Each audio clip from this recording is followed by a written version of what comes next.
નમસ્કાર વિદ્યાર્થી મિત્રો, આપ સર્વનું હાર્દિક સ્વાગત છે સ્માર્ટ ઇંગ્લિશ વર્લ્ડમાં।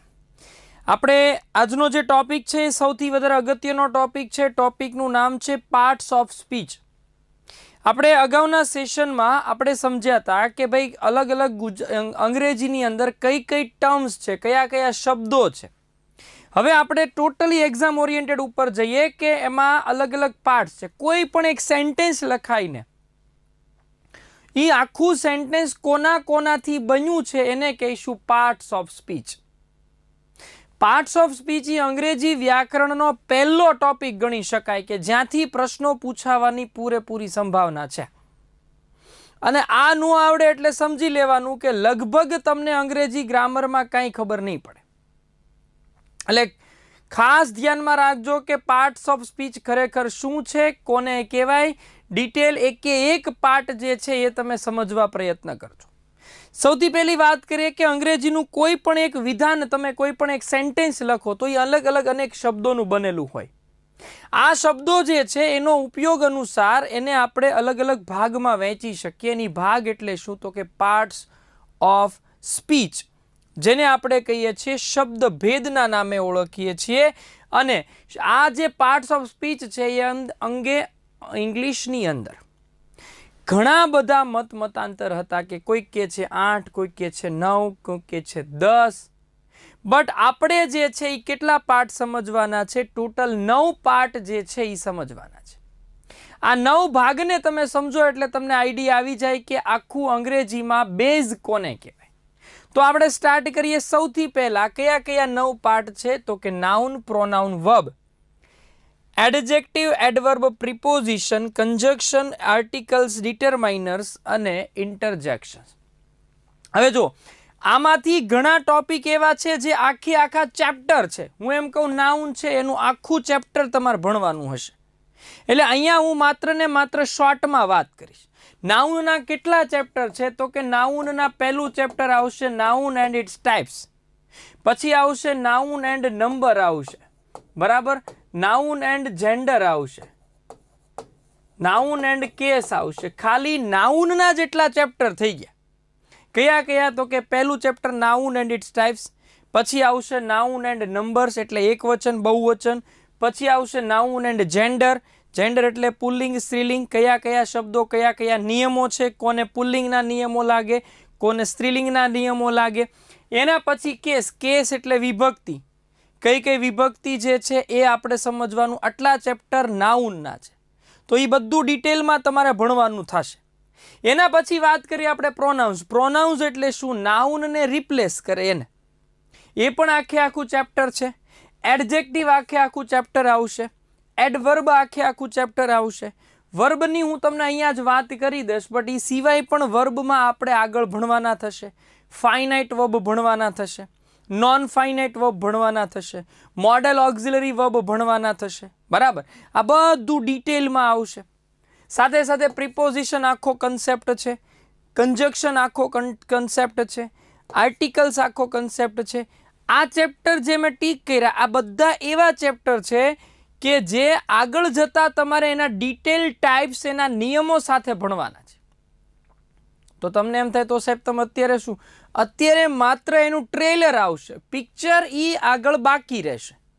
તમને ખબર પડી જાય કે આને ડિટરમાઇનર્સ કહેવાય, આને એડજેક્ટિવ કહેવાય, આને આર્ટિકલ કહેવાય, આને પ્રિપોઝિશન કહેવાય। ખાલી એક તમને હિન્ટ મળે, બટ મેઇન વસ્તુ જે છે એ આપણે વર્બ વિશે ભણવાની છે, બરાબર છે। તો સ્ટાર્ટ કરીએ આપણે કયા કયા ટોપિક છે, કયા કયા પાર્ટ્સ છે। એમાં સૌથી પહેલી આપણે વાત કરીએ નાઉન। નાઉન એટલે શું? નામ અથવા સંજ્ઞા। દુનિયામાં તમામ મૂર્ત અને અમૂર્ત, જોઈ શકાય એવું અને જોઈ ન શકાય એવા તમામ વ્યક્તિ, વસ્તુ, પદાર્થને આપણે નાઉન કહેવાય। નાઉનની અંદર બધા નામનો સમાવેશ થાય કે જેને આપણે જોઈ શકીએ, અનુભવી શકીએ, સ્પર્શી શકીએ, વિચારી શકીએ, અને દરેક વસ્તુ। In short, noun is equal to any name. Any name that is called noun. બરાબર છે। એના પછી એક્ઝામ્પલ તરીકે જોઈએ, mister Sharma is a doctor. પછી આપણે તો અહીંયા આગળ આઈ નાઉન છે ને આઈ નાઉન છે, બરાબર છે। Mister Sharma noun. એવી રીતે Kolkata is on the Hooghly, તો કોલકાતા ને હુગલી પણ શું છે? નાઉન છે।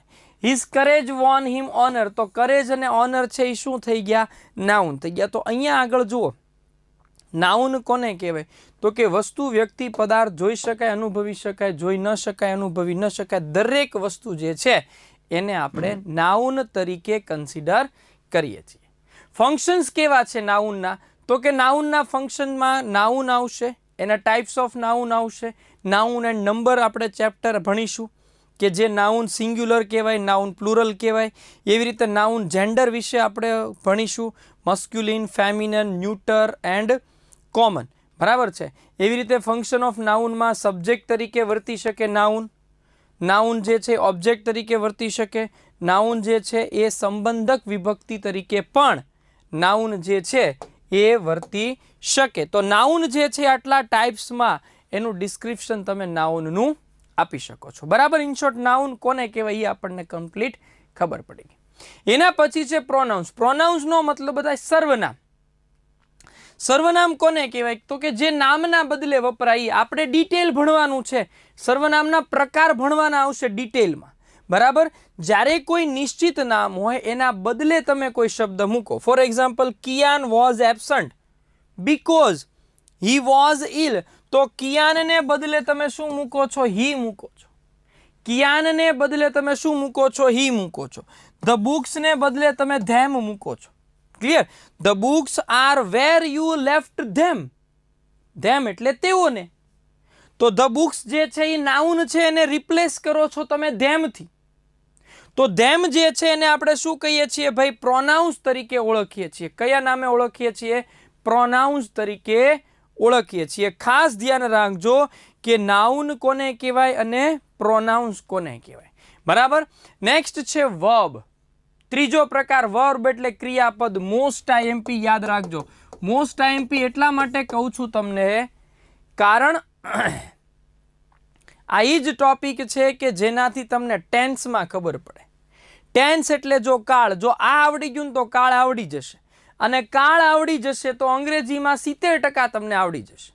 અને કાળ શીખવા માટે આ ટોપિક શીખવો જરૂર છે. યાદ રાખજો. કઈ રીતે? તો કે એ આપણે સમજીએ કે સૌથી પહેલા ટેન્સના જે વર્બ છે વર્બના પ્રકાર પાડીએ. જે ક્રિયાપદ છે ક્રિયાપદના તમારે પ્રકાર પાડવા હોય તો પહેલો પ્રકાર છે લેક્ઝિકલ વર્બ કહેવાય. શું કહેવાય? લેક્ઝિકલ વર્બ, જેને આપણે મેઇન વર્બ તરીકે ઓળખીએ છીએ. એના પાછા પ્રકાર છે V1, V2, V3, V4, V5. ધ્યાન રાખજો. V1 એટલે શું? તો કે ક્રિયાપદનું મૂળ રૂપ હોય એને V1 કહેવાય. V2 એટલે શું? તો કે ક્રિયાપદનું ભૂતકાળનું રૂપ હોય એને V2 કહેવાય. V3 એટલે શું? તો કે ક્રિયાપદનું ભૂત કૃદંતનું રૂપ છે એને V3 કહેવાય. આગળ હવે પછી જ્યારે હું કોઈ પણ વાક્ય રચના લખું અને V3 લખું, તમારા માઇન્ડમાં V3 એટલે શું એ ખબર હોવી જોઈએ. ક્રિયાપદનું કયું રૂપ છે? તો કે સાહેબ ભૂત કૃદંતનું રૂપ છે. યાદ રાખજો. બરાબર છે. અને V4 નો મતલબ થાય ક્રિયાપદનું ING વાળું રૂપ. અને V5 એટલે કે ક્રિયાપદનું SKS રૂપ વાળું રૂપ, જે માત્ર ને માત્ર ક્યાં વપરાય છે? સાદા વર્તમાન કાળમાં વપરાય. આવશે આગળ, બધું જ આવશે, ચિંતા ન કરો. અત્યારે ખાલી તમે એનો ઇન્ટ્રોડક્શન લઈ લો. બરાબર છે. આને આપણે કહીએ લેક્ઝિકલ વર્બ અથવા મેઇન વર્બ કહેવાય. એના પછી આપણે વાત કરીએ ઓક્ઝિલરી વર્બ. શેની વાત કરવાની છે? ઓક્ઝિલરી વર્બની વાત કરવાની છે. ઓક્ઝિલરી વર્બના ત્રણ પ્રકાર.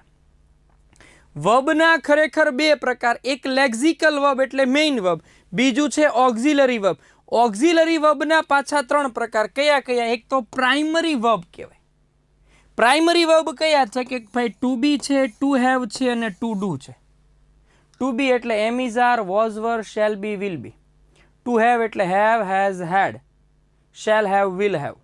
અને ટુ ડુ એટલે ડુ, ડઝ અને ડીડ. આને કહીશું આપણે પ્રાઇમરી વર્બ કહીશું. હવે મોડેલ ઓક્ઝિલરી, જે આપણે અગાઉ પણ વાત કરી હતી, can, could, may, might, should, would, must, આ બધા જે છે ને આપણે મોડેલ ઓક્ઝિલરી કહેવાય. અને માર્જિનલ વર્બ, માર્જિનલ વર્બ કોને કહેવાય? કે વાક્યમાં જેને તમે ડિરેક્ટલી નોટ લગાડી શકો. જેને તમે ડિરેક્ટલી નોટ લગાડી શકો એને તમે શું કહી શકો?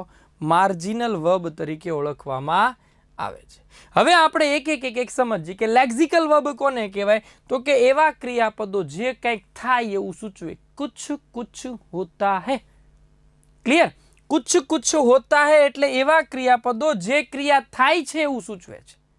હું એમ કહું પ્લે એટલે રમવાની ક્રિયા, ક્રાય એટલે રડવાની ક્રિયા, ગો એટલે જવાની ક્રિયા. તો આ બધા લેક્સિકલ સ્વરૂપ છે જેને આપણે 5 પ્રકારમાં કન્વર્ટ કરી શકીએ. પહેલો પ્રકાર V1 એટલે ક્રિયાપદનું મૂળ રૂપ, બીજો પ્રકાર V2 ક્રિયાપદનું ભૂતકાળનું રૂપ, ત્રીજો પ્રકાર જે છે V3 એટલે કે ક્રિયાપદનું ભૂતકૃદંતનું રૂપ, ચોથો પ્રકાર છે V4 એટલે ક્રિયાપદનું ING વાળું રૂપ, અને પાંચમો પ્રકાર છે ક્રિયાપદનું SKS વાળું રૂપ, એને આપણે કહીશું V5. ઇઝ ઇટ ક્લિયર નાઉ? ખબર પડી ગઈ? V1 એટલે મૂળ રૂપ, V2 એટલે ભૂતકાળનું રૂપ, V3 એટલે ભૂતકૃદંતનું રૂપ, V4 એટલે ING વાળું રૂપ, V5 એટલે કે ક્રિયાપદનું SKS વાળું રૂપ. આ ક્રિયાપદોને કાળ મુજબ અને ક્રિયાપદ મુજબ જે છે એ વાપરવામાં આવે છે. એ તમને હું કહીશ કે કયા કાળમાં, તો કે ચાલુ ક્રિયામાં ING આવે, પૂર્ણ ક્રિયામાં તો કે V3 આવશે, સાદો ભૂતકાળ હકાર હોય તો V2 આવે, V1 જે છે એ સાદી ક્રિયામાં આવશે. બરાબર? આ બધી વસ્તુ જે છે એ તમારે ભણવાની થશે. કાળ વખતે હું તમને સમજાવીશ. એના પછી છે ઓક્ઝિલરી વર્બ. ઓક્ઝિલરી વર્બમાં 3 પ્રકાર મેં તમને સમજાવ્યા હતા. કયા કયા? પ્રાઇમરી, મોડલ ને માર્જિનલ. પ્રાઇમરીની આપણે વાત કરીએ કે જેને સહાયતા પૂરી પાડવા માટે, જો લેક્સિકલ વર્બ તો છે જ, ખરેખર વાક્યમાં અર્થ તો એ જ આપવાનો છે, પણ એને કોઈ દી એકલું મુકાતું નથી. આઈ પ્લેઇંગ કોઈ દી આવતું નથી. એટલે લેક્સિકલ વર્બને સહાયતા પૂરી પાડવા માટે તમારે ફરજિયાત ઓક્ઝિલરી વર્બ મૂકવા પડે. શું મૂકવું પડે? ઓક્ઝિલરી વર્બ મૂકવા પડે. તો ઓક્ઝિલરી વર્બ કોને કહેવાય? તો એના આપણે પ્રકાર સમજીએ. અહીંયા આગળ કાળ મુજબ પ્રકાર મેં સમજાવ્યા છે. સમજો કે ટુ બી નું રૂપ છે, ટુ હેવ નું રૂપ છે અને ટુ ડુ નું રૂપ છે. હવે સમજો કે ટુ બી નું રૂપ જે છે એ ક્યાં વપરાય? તો કે સાહેબ ચાલુ ક્રિયા હોય ને ત્યારે ટુ બી મુકાય. હું એમ કહું મારે ચાલુ વર્તમાન કાળ કેવું છે તો મારે ફરજિયાત આઈ ની સાથે એમ લેવું પડે તો જ હું ચાલુ વર્તમાન કાળ બોલી શકું. મારે ચાલુ ભૂતકાળ કેવું છે તો મારે ફરજિયાત વી ની સાથે વર મૂકવું પડે તો જ હું ચાલુ ભૂતકાળ લખી શકું. વી પ્લેઇંગ કોઈ દી આવે નહીં, વી વર પ્લેઇંગ તમે લખી શકો. તો એનો મતલબ એવો થયો કે આ જરૂરી છે. આના વગર લેક્સિકલ વર્બ કોઈ અર્થ આપવાના નથી. તો ચાલુ ક્રિયા માટે am is are, was were, shall be, will be મુકાય. પૂર્ણ ક્રિયા તમારે લેવી છે તો પૂર્ણ ક્રિયામાં have, has, had, shall have, will have મુકાય. ખરેખર પૂર્ણ ક્રિયામાં તો V3 આવવાનું છે, પણ V3 ને સહાયતા પૂરી પાડવા માટે ફરજિયાત ટુ હેવ ના રૂપો લેવા પડે ભાઈ, તો જ V3 ને સહાયતા મળે. પછી આવે છે ટુ ડુ ના રૂપો. ટુ ડુ ના રૂપોમાં ડુ, ડઝ અને ડીડ છે. ભવિષ્યકાળમાં ટુ ડુ ના રૂપો હોતા નથી. તો સાદો ભવિષ્યકાળમાં ડુ, ડઝ કે ડીડ વપરાય નહીં. ક્યાં વપરાય? સાદો વર્તમાન કાળમાં ડુ, ડઝ, સાદા ભૂતકાળમાં ડીડ. પણ એ ક્યાં વપરાય? તો કે સાહેબ સાદી ક્રિયામાં જ્યારે તમારે નકાર બનાવવું છે, પ્રશ્નાર્થ બનાવવું છે કે પ્રશ્ન નકાર બનાવવું છે, હકારમાં ક્યાંય ન આવે ડુ, ડઝ, ડીડ, માત્ર નકાર બનાવવાનો. હું એમ કહું I play cricket every day તો અહીંયા ડુ, ડઝ કે ડીડ ન વપરાય. હવે એ જ વાક્યને મારે તમારે લખવું છે કે I do not play cricket every day તો મારે ફરજિયાત ડુ નોટ મૂકવું પડે, કારણ નકાર વાક્ય બનાવવાનું થયું. એટલે નકાર બનાવો કે પ્રશ્નાર્થ બનાવો કે પ્રશ્ન નકાર બનાવો તો તમારે ડુ, ડઝ કે ડીડ લેવું પડે. ઇન શોર્ટ આ જે છે એ લેક્સિકલ વર્બ છે અને પહેલું આ જે છે એ ઓક્ઝિલરી વર્બ છે અને પહેલું જે છે એ લેક્સિકલ વર્બ છે. લેક્સિકલ વર્બ અર્થ આપે પણ એ અર્થને સહાયતા પૂરી પાડવા માટે ફરજિયાત તમારે ઓક્ઝિલરી વર્બ લેવા પડે. તો એમ કહી શકાય કે ઓક્ઝિલરી વર્બ વગર લેક્સિકલ વર્બની હમારી અધૂરી કહાની. એટલે આની વગર કોઈ દિવસ ઓલાની કહાની પૂરી થશે નહીં. ઓલો ઇનફેક્ટ અર્થ જ નહીં આપી શકે. એને અર્થ આપવા માટે અહીંથી તમારે આ ક્રિયાપદો લેવા પડશે. આ બધી વસ્તુ તમને કાળની અંદર જે છે ને એ સમજાઈ જશે. બધી વસ્તુ તમને કાળની અંદર ક્લિયર થઈ જશે. બરાબર? આ ઓક્ઝિલરી વર્બ હતા. એના પછી છે મોડેલ ઓક્ઝિલરી વર્બ. એવા ક્રિયાપદો જે માત્ર વિશેષ પરિસ્થિતિમાં વપરાય. હું એમ કહું કેન જે છે એ માત્ર વિશેષ પરિસ્થિતિ કેવી? વર્તમાનની ક્ષમતા દર્શાવે, ભૂતકાળની ક્ષમતા કુડ, બરાબર છે, સંભાવના દર્શાવવાની હોય, આશીર્વચન હોય, તરંગી વાક્ય રચના, ફરજિયાત, ફરજ, આ બધા વાક્ય રચનામાં તમે કેન, કુડ, મે, માઇટ, શુડનો અલગ અલગ ઉપયોગ કરી શકો છો.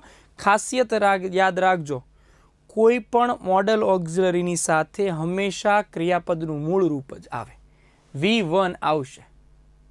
પણ જો પેસિવ કરો ને તો B + V3 મૂકવાનું.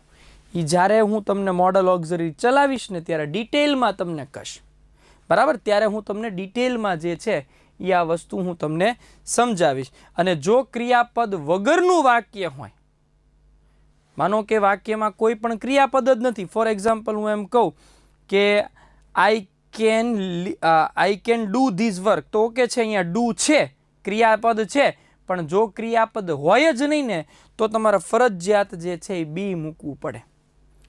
ઇટ મે બી ટ્રુ, તો ટ્રુ કોઈ ક્રિયાપદ નથી, તો મેની સાથે ફરજિયાત બી મૂકવું પડે.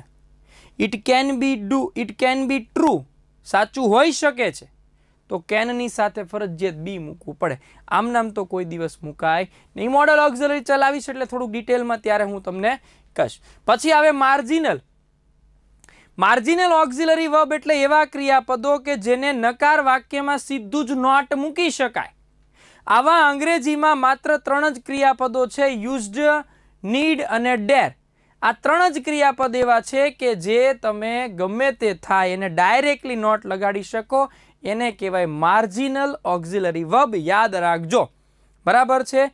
પછી છે એડજેક્ટિવ્સ. એડજેક્ટિવ એટલે શું? વિશેષણ. કોઈ પણ નામ હોય યા સર્વનામ હોય એની વધુ ડિફાઇન કરે, વધારે વિશેષતા દર્શાવે, બરાબર છે. એટલે નામ કે સર્વનામનો અર્થ વધારે, એને આપણે શું કહેવાય? વિશેષણ. For example, she is a beautiful woman, તો વુમનનો અર્થ વધાર્યો, બ્યુટીફુલ. હી ઇઝ રીચ, તો હીનો અર્થ વધાર્યો, એટલે આપણે બ્યુટીફુલ, રીચ અને અહીંયા આગળ બિગ, તો અહીંયા આગળ હાઉસનો અર્થ વધાર્યો.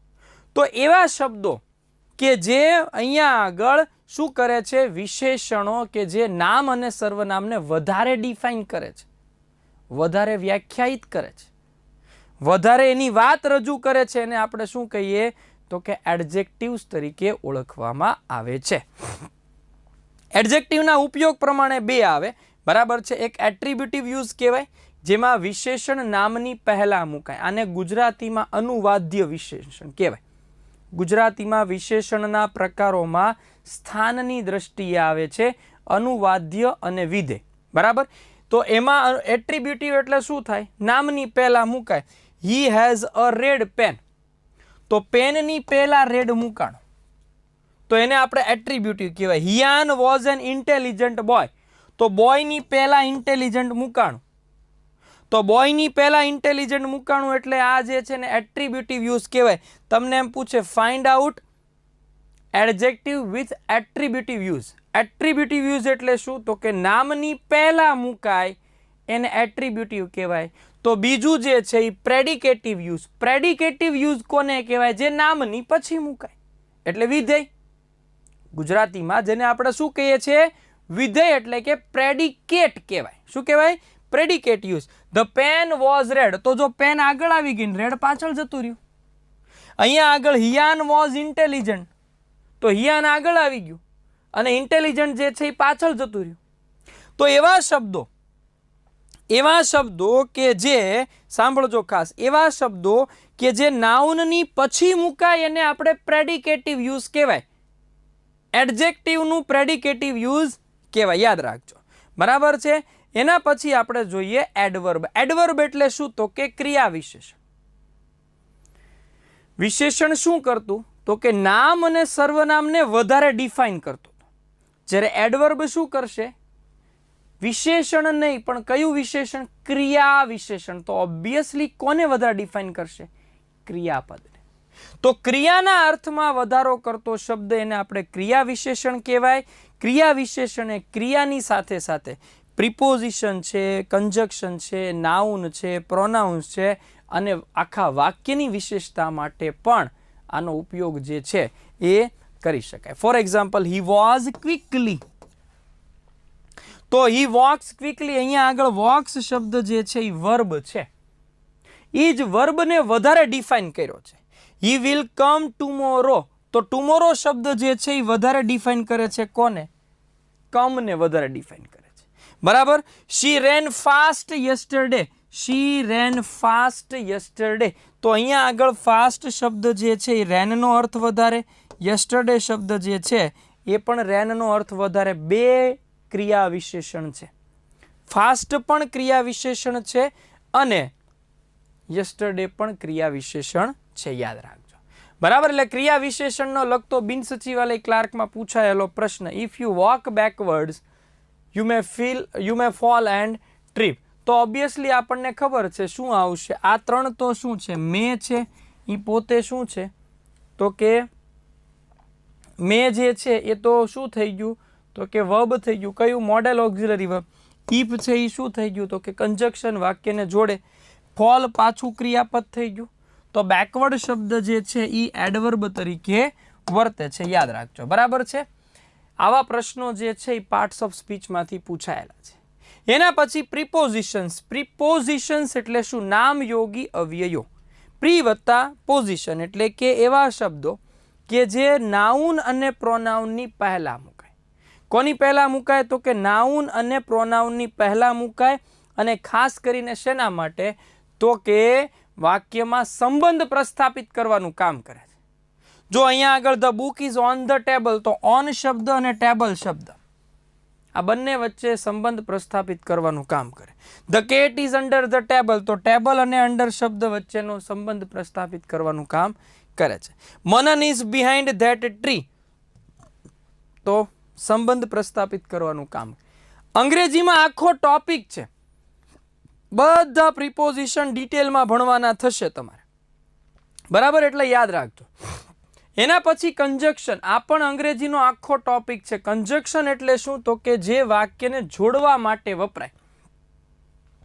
Four example Kiyan and Avyan went to market, તો એન્ડ શબ્દથી કિયાન એન્ડ અવ્યાનને જોડ્યા, બે નામને જોડવાનું કામ કરે છે.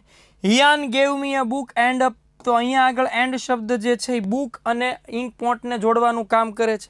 ક્લિયર. તો એવા કે જે બે નાઉનને જોડે અને સાથે સાથે બે સેન્ટેન્સને જોડે. જો Vrushti went to see him but he was not there, તો બટ થી તમને બે વાક્યને જોડવાનું કામ કરે. એટલે કંજક્શન જે છે એ માત્ર નામ કે સર્વનામને નથી જોડતું. કંજક્શન જે છે એ કોઈ પણ બે વાક્યોને પણ જોડવાનું કામ જે છે એ કરે છે, યાદ રાખજો. એના પછી છે આર્ટિકલ ડિટરમાઇનર્સ. બે અલગ છે. મોડર્ન ઇંગ્લિશની અંદર જોવા જઈએ તો જે નિશ્ચિત કે અનિશ્ચિતતા દર્શાવે એને એ ડિટરમાઇનર્સ કહેવાય ને આર્ટિકલ જે છે એ ડિટરમાઇનર્સ તરીકે આવી શકે. કારણ કે એન જે છે એ અનિશ્ચિત થઈ જાય, ધ છે એ નિશ્ચિત થઈ જાય. તો આર્ટિકલ્સ કેન બી ડિટરમાઇનર્સ, આર્ટિકલને ડિટરમાઇનર્સ કહેવાય. બરાબર. યાદ રાખજો. તો અહીંયા આગળ જે છે એ આર્ટિકલ એ એન્ડ ધ, આ સિવાય પણ ડિટરમાઇનર્સ. ડિટરમાઇનર્સનો મતલબ શું થાય? જે નિશ્ચિતતા નક્કી કરે અથવા તો અનિશ્ચિતતા નક્કી કરે. હું એમ કહું સમ, તો એ નિશ્ચિત છે કે અનિશ્ચિત ખબર પડી જાય. તો એના માટે સમ જે છે ને આપણે શું કહેવાય? ડિટરમાઇનર્સ કહેવાય. અહીંયા આગળ મેની છે, ઓલ છે, ફ્યુ છે, આ બધા શું કહેવાય? ડિટરમાઇનર્સ કહેવાય. તો ડિટરમાઇનર્સ કયો અને આર્ટિકલ કયો બે એક, પણ આર્ટિકલ જે છે એ ડિટરમાઇનર્સ કહેવાય પણ ડિટરમાઇનર્સ આર્ટિકલ કહેવાય નહીં. કારણ કે ડિટરમાઇનર્સમાં તો સમ, એની એ બધું આવી શકે, પણ આર્ટિકલમાં તો ફિક્સ જ છે, એ એન અને ધ જ આવે. એન્ડ લાસ્ટ છે બટ નોટ લીસ્ટ રવાનુકાર ઇન્ટરજેક્શન. અંગ્રેજીમાં એવા શબ્દો છે કે જેની સાથે વ્યાકરણને કાંઈ લેવા દેવા નથી. એ માત્ર ને માત્ર આવેગ કે શોક કે દુઃખ કે અતિશય આનંદની પરિસ્થિતિ હોય, એ પરિસ્થિતિમાં તમે કંઈક બોલી નાખો છો, એને આપણે શું કહેવાય છે? ઇન્ટરજેક્શન. આઉચ ધેટ હર્ટ્સ, તો આઉચ શબ્દ શું છે? એ કોઈ ગ્રામેટિકલ શબ્દ જ નથી. હાય હાઉ આર યુ, તો હાય શબ્દ જે છે ઓલું હાય હાય વાળું નથી, હાય આપણે કહેતા ઈ. વેલ આઈ ડોન્ટ નો, તો એ વેલ જે છે ઇન્ટરજેક્શન્સ થયું. બરાબર. તો અહીંયા આગળ જે છે આ 9 પાર્ટથી કોઈ પણ એક વાક્ય બને છે, એ સિવાય બીજા પાર્ટ્સને પણ પાર્ટ્સ ઓફ સ્પીચ તમે ગણી શકો છો. કોઈ એકનો સમાવિષ્ટ તો હોય જ. અહીંયા આગળ એક સેન્ટેન્સ આપ્યું છે, well she and my young John walk to school slowly. તો અહીંયા આગળ વેલ જે છે એને આપણે કહીશું શું? ઇન્ટરજેક્શન કહેવાય. મેં હમણાં તમને કીધું, બરાબર છે. શી જે છે એને આપણે શું કહીશું? તો કે પ્રોનાઉન્સ કહીશું. શું કહીશું? પ્રોનાઉન્સ કહીશું. યાદ રાખજો, શું કહીશું? પ્રોનાઉન્સ. એન્ડ જે છે એ કંજક્શન બનશે. માય જે છે એ અગેન શું બનશે? પ્રોનાઉન્સ બનશે. શું બનશે? પ્રોનાઉન્સ બનશે. બટ માય જે છે એ પ્રોનાઉન્સ સાથે આ એડજેક્ટિવ જે છે શું બનશે? યંગ. યંગ જે છે એ શું થઈ ગયું? એડજેક્ટિવ. હવે જોન જે છે એ શું થઈ ગયું? તો કે જોન એ થઈ ગયું નાઉન. બરાબર. અહીંયા આગળ વોક જે છે એ શું થઈ ગયું? તો કે સાહેબ વર્બ કહેવાય. અહીંયા આગળ ટુ જે છે એ શું કહેવાય? તો કે એ શું કહેવાય? પ્રિપોઝિશન કહેવાય. અહીંયા આગળ સ્કૂલ જે છે એ શું કહેવાય? તો કે નાઉન કહેવાય. સ્લોલી શબ્દ જે છે એ વોકના અર્થ વધારે એટલે એને આપણે શું કહ્યું? એડવર્બ. આવી રીતે કોઈ પણ સેન્ટેન્સ જે છે એના તમે પાર્ટ્સ ઓફ સ્પીચને અલગ કરી શકો છો. ઓલરેડી એક પરીક્ષામાં પ્રશ્ન પૂછાયેલો હતો, સો બી કેરફુલ. પ્રશ્ન તો પૂછાશે જ, બરાબર? એટલે યાદ રાખજો. ક્લિયર? ચાલો, આ સિવાય આ ટોપિકની અંદર એક જ શબ્દ હોય પણ એ અલગ અલગ પાર્ટ્સ ઓફ સ્પીચ તરીકે આવે. શબ્દ એક જ હોય પણ ક્યાંક ઈ પ્રોનાઉન્સ તરીકે હોય, ક્યાંક ઈ વર્બ તરીકે હોય. જોઈએ આપણે એવા કેવા છે. જો વર્ક શબ્દ છે તો વર્ક જે છે એ નાઉન ગણાય અને વર્ક જે છે એ વર્બ ગણાય. તો જરૂરી નથી કે વર્ક વર્બ જ આવે. તમારે શું કરવાનું? વાક્યમાં કયા અર્થમાં વપરાયેલું છે એ પ્રમાણે ચેક કરવાનું છે. કાં તો એ નાઉન નહીં હોઈ શકે ને કાં તો એ વર્બ હોઈ શકે. યાદ રાખજો, કાં તો નાઉન નહીં હોઈ શકે ને વર્બ હોઈ શકે. હું એમ કહું માય વર્ક ઇઝ ઇઝી, તો એ નાઉન થઈ ગયું, તો આ મારું કાર્ય થયું. શું થઈ ગયું? કાર્ય. હવે એ જ વર્ક છે તો આઈ વર્ક ઇન લંડન, તો અહીંયા આગળ જે છે એ ક્રિયાપદ થઈ ગયું. તો એક નાઉન એક વર્બ. એવી રીતે અહીંયા બટ જે છે એ કંજક્શન તરીકે વર્તે ને પ્રિપોઝિશન તરીકે વર્તે. કંજક્શન એટલે જોડે. જોન કેમ બટ મેરી ડિડન્ટ કમ. તો જો અહીંયા આગળ એ કંજક્શન છે, બે વાક્યને જોડે છે. અહીંયા આગળ એવરીવન કેમ બટ મેરી. એવરીવન કેમ બટ મેરી. તો એનો મતલબ શું થાય? તો જ્યારે વાક્યને જોડવાનું કામ કરે છે, જ્યારે વાક્યને જોડવાનું કામ કરે છે ત્યારે આપણે એને પ્રિપોઝિશન નહીં પણ શું કહેવાય? કંજક્શન. અને આ થઈ ગયું પ્રિપોઝિશન, જે સ્થિતિનું સૂચન કરે. પછી વેલ શબ્દ છે. વેલ એડજેક્ટિવ તરીકે આવે. ફોર એક્ઝામ્પલ, આર યુ વેલ? તમે સારા છો. શી સ્લીપ્સ વેલ, એને એડવર્બ તરીકે કહેવાય. શું કહેવાય? એડવર્બ તરીકે આવે. એડજેક્ટિવ તરીકે આવે. બરાબર. અહીંયા આગળ જો એડજેક્ટિવ છે, અહીંયા આગળ એડવર્બ છે, તો એ જ વસ્તુ અહીંયા ઇન્ટરજેક્શન છે. વેલ ધેટ્સ એક્સપેન્સિવ. તો અહીંયા આગળ વેલ જે છે એ શું કહેવાય? તો કે એ બની જાય આપણા માટે શું? તો કે ઇન્ટરજેક્શન. એવી રીતે આફ્ટરનૂન છે એ નાઉન તરીકે આવે છે, બરાબર છે, અને એડજેક્ટિવ તરીકે આવે. For example, we ate in the afternoon, તો એ જે છે એ નાઉન થઈ ગયું. અને ઈ જ જે છે એ નાઉન એડજેક્ટિવ તરીકે આવે. વી હેડ આફ્ટરનૂન ટી, તો ટીની વિશેષતા દર્શાવે આફ્ટરનૂન. બરાબર. તો આફ્ટરનૂન જે છે એ ત્યારે શું બનાવે છે? ત્યારે આફ્ટરનૂન બનાવે છે શું? તો કે નાઉન એન્ડ એડજેક્ટિવ. ઓકે, ચાલો. તો આમાંથી કેવા પ્રશ્નો પૂછાઈ શકે એને આપણે આઈડેન્ટિફાય કરીએ. Identify adverb in below sentence. બધા પૂછાયેલા પ્રશ્નો